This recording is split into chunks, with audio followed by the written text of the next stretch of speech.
Good morning everyone. আজ হচ্ছে বুধবার, প্রায় দুদিন পর স্কুলে যাচ্ছি। বান্ধবীরা স্কুলে গিয়েই ফোন করেছে, মধুমিতা তুমি আসোনি, আসবে না। সত্যি তাই, স্কুলটায় না গেলে মনটা একটু খারাপ খারাপই লাগে। প্রথমে ভেবেছিলাম আমি যাবো না, তাই দেখলাম না যাই। এই সকালের ছোট্ট পাওয়ার ব্রেকটা ছাড়া যাবে না, এটা এত এনার্জেটিক হয় না কি বলবো, খুব ভালো লাগে। বাকি খাবার দাবার নিয়ে, ব্রেকফাস্ট নিয়ে তো বসে গেছি। কিরে এই কিরে কিরে হয়েছে, খা খা খা।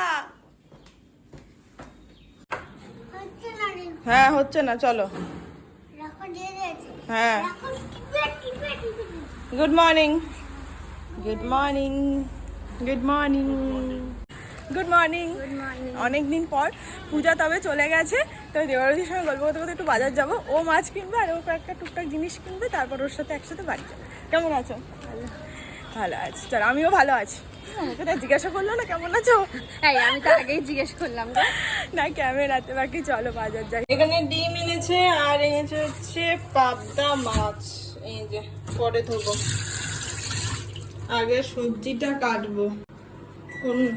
কোনো সবজি কাটা নেই, আর তার আগে ব্রেকফাস্ট করব। দুধ আর মসলি রেডি, এটা খাবো আর সবজি কাটবো। আর এখানে একটু মুসুরির ডাল সেদ্ধ করতে দিলাম।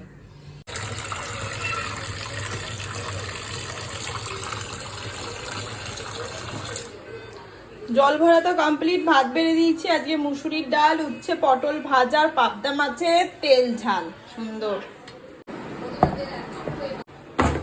আজকে ম্যাডামের টিফিন নিয়ে অন্য কিছুই ছিল। অ্যাকচুয়ালি পেট ভরে ডালিয়া খেয়ে গেছে না, ওর জন্য ওর খিদে তৃষ্ণা অত ছিল না। দুটো বিস্কুট দিয়েছিলাম, শসা আর ড্রাই ফ্রুটস, তার মধ্যে শুধু কাজুটা খেয়েছে আর কিচ্ছু খায়নি। যাও, বিস্কুট কাটা খেতে হবে না, বাকি এই নাও, এইটা নিয়ে চলে যাও। শশাগুলো কমপ্লিট করবে, গো ধরো। স্নান করে ঠাকুর দিয়ে নিয়েছি, ভেবেছিলাম ওয়াশিং মেশিনটা চালাবো, বাট ভুলে গেছি। বাট এখন মনে হচ্ছে ঠিকই করেছি, বাইরেটা বেশ মেঘ করে এসছে। হয়তো দুদিনে শুকিয়ে যেত, বাট তবুও চালানো হলো না। দেখি পরে যদি পারি তো চালিয়ে দেবো।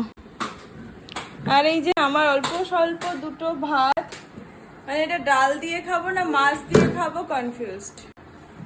আর এই যে ম্যাডাম খাচ্ছেন। আজকে এই ডাল ভাজাটা খুব ভালো হয়েছে, পটল উচ্ছে আলু দিয়ে সুন্দর করে ভেজেছি। ডাল মাছ তো আছে। ডালটা না দুদিনেরই করে রাখলাম, তবে মাছটা একদিনের হয়েছে।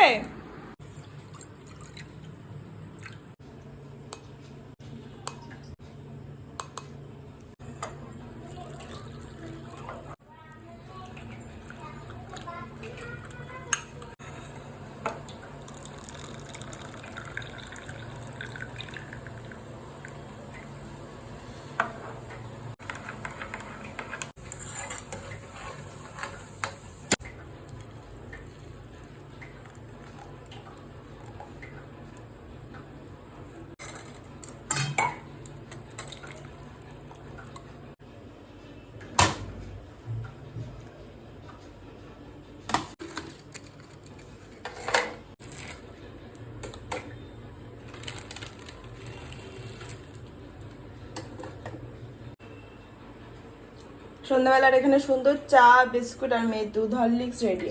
ম্যাডামের এই দুধ হরলিক্সটি খেতে বড্ড জ্বালা লাগে। ও দুধ হরলিক্স না আসলে আমি খাবো না এরকম বলে বেলা। ও বলে ছাতু দাও, আমি ছাতু খাবো কিন্তু দুধ হরলিক্স খাবো না। কেন এখানে সব বাচ্চারা একটু দুধের প্রতি একটু ইয়ে আছে। বাকি কাল হচ্ছে 5th সেপ্টেম্বর, কালকে টিচার্স ডে আছে। আমি তো কিছু কিনিই নি, দেখি সন্ধ্যাবেলা সবকিছু খেয়ে একটু বেরোবো কিনতে। কি করছিস? এর আগের দিনকে গার্ডার দিয়ে চুলটা বেঁধে দিয়েছিলাম, একদিন গার্ডারটা ফেলেই দিলি, এখনো তুই ওটার পিছনে পড়ে আছিস। ওর জন্যই না, সত্যি কথা বলতে মানে ওকে একটু সাজালে ভালো লাগে, চুল টুল বেঁধে দিতে ইচ্ছে তো করে, ভালো লাগে, কিন্তু এই কারণেই দিই না। ও ভালোবাসে কিন্তু কিছু রাখতে পারে না। তো যাই হোক, গুড ইভিনিং এভরিওয়ান, রেডি হয়ে গেছি। কালকে 5th সেপ্টেম্বর আমার মাথাতেই ছিল না। ম্যাডাম তো বলেছিল হ্যান্ডমেড কিছু বানিয়ে দিতে সবার জন্য, বাট আমার একদম খেয়াল ছিল না, আর এখন সম্ভবপরও নয় কিছু বানিয়ে দেওয়া। তো ওর জন্যই যাবো, পেন কিনে আনবো ম্যাডামদের জন্য, একটা গ্রিটিংস কার্ড কিনে আনবো যেখানে হাতে কিছু লিখে দেবো। ঠিক আছে, তুমি ম্যাডামকে দিয়ে দেবে। চলো চলো, আচ্ছা।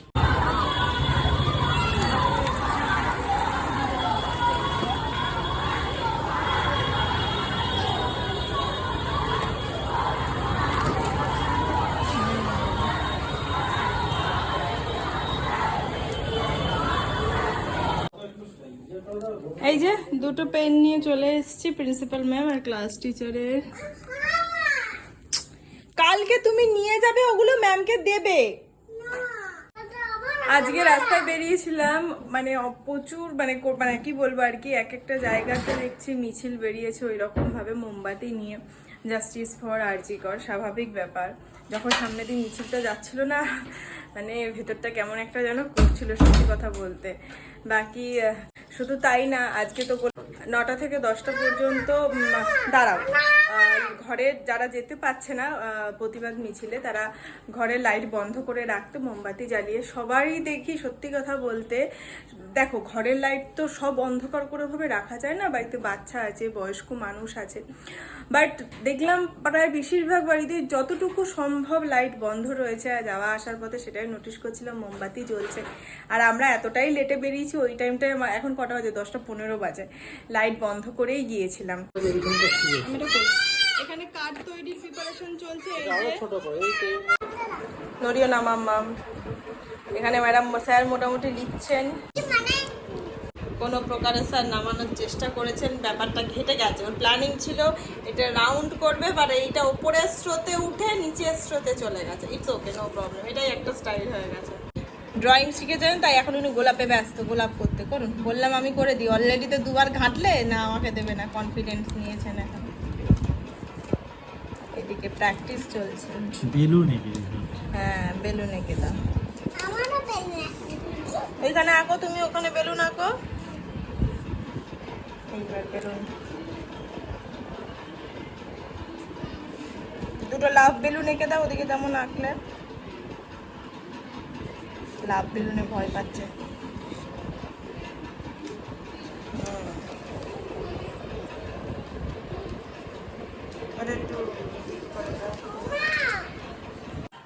এই যে ম্যাডামের হাত রেডি, উনি এবার ছাপ দেবেন।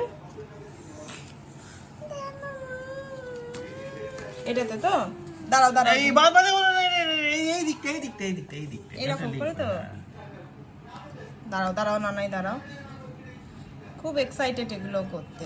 এখন তো মানে সত্যি কথা বলতে এবার অতটা টাইম হলো না, কি আমি ভুলেই গেছিলাম, কিন্তু নেক্সট টাইম আরো সুন্দর করে দেবো। হায় ভগবান, এই যে যেমন রং তেমন উঠেছে ছাপ। নাও রেডি করে নিয়েছেন হ্যাপি টিচার্স ডে স্মাইলি, একটা বেলুনের থাকা, একটা ফুল দিয়ে মেয়ের হ্যান্ড প্রিন্ট, যেটা তো অসাধারণ হয়ে গেছে। Dear my all teacher, you are my বলে টিচার লিখেছেন, তারপর এক একটার মানে লিখেছে হ্যাপি টিচার্স ডে লিখেছে, ফ্রম কিধানি দত্ত লিখেছে। এটা গ্যারান্টেড গুগল থেকে তুলেছে, গ্যারান্টেড গুগল থেকে তুলেছে। বাট খুশ। কালকেও যখন অফিস থেকে আসছিল, আমাদের দমদম ক্লাবের মাঠের অপোজিটে মেবি হয়তো একটা রুটি তরকার দোকান আছে, আমি কখনো সেভাবে নোটিস করিনি। ও ঠিক ওই জায়গাটাতে করে একটা অপূর্ব তরকার গন্ধ পেয়েছিল। তখন ও বলেছিল মাম্পি আজকে রাতে একটু তরকা নিয়ে আসবো। অ্যাকচুয়ালি আমাদের না তরকা দিয়ে রুটি খেতে খুব ভালো লাগে, কিন্তু আমার এই আশেপাশে কোথাও ভালো তরকা বানায় না, ওর জন্য কখনো আনলে চানা তো তোমরা তো দেখেইছো, সে তো আনেই না। আর কোনো অন্য দোকান থেকে তরকা কিনে খেতেও ভয় লাগে। তো কালকের গন্ধটা এত ভালো লেগেছে, ও বলছে মাম্পি আজকে রাতে রুটির সাথে তরকারি খাবো, রুটিটা বাড়িতে বানিয়ে আমি তরকাটা নিয়ে আসবো না হয়। এই তাহলে বেরোয়, একবারে নিয়ে ঢুকবো। বেরিয়েছি তো অনেক লেটে, কারণ জানি যে হতো আসবো তরকা নিয়ে আসবো। ও মা, আসার সময় দেখি দোকান বন্ধ। আমি ওকে বললাম এত রাতে বাড়িতে গিয়ে আমার পক্ষে অসম্ভব নয় কিছু করা, কারণ মেয়ের কাটফাট করতে হবে। তখন কটা বাজে জানো? 11টা 15 বাজে, তাও তো আমি রাতে রান্না করিনি। এই হচ্ছে ঘড়ির অবস্থা। আর মেয়ে এখনো খাচ্ছে, ওর খাওয়া শেষ হয়নি, আজকে এত লেট হয়ে গেছে। কালে এই যে এটা নিয়ে আসলাম, এটা হচ্ছে চিকেন কোরমা না কি একটা, এটার সাথে আছে হচ্ছে গরম গরম রুটি। সেই অন্ধকারকে দূর করতেই আজকে হাতে মোমবাতি, হাতে মশাল। এই মুহূর্তে আমরা আরজি করের ছবি দেখাবো, দেখুন। হাতে মোমবাতি, কারো হাতে মশাল। আমরা একবার আরজি করের ছবিটা দেখাচ্ছি। এই মুহূর্তে আরজি করের ছবিটা, এই অন্ধকারকে তারা দূর করতে চাইছেন। এইরকমটা 14ই আগস্ট হয়েছিল, আর আজকে যতদিন না সত্যিটা সবার সামনে আসছে ততদিন এইরকম প্রতিবাদ চলবেই। বাকি যাই হোক, চলো খেয়ে নিই। আজকের এই ব্লগটা এখানেই শেষ করছি। দেখা যায় নেক্সট ব্লগে। ততক্ষণ সবাই খুব ভালো থেকো, সুস্থ থেকো, আর অবশ্যই সাবধানে থেকো। Tata and good night, by.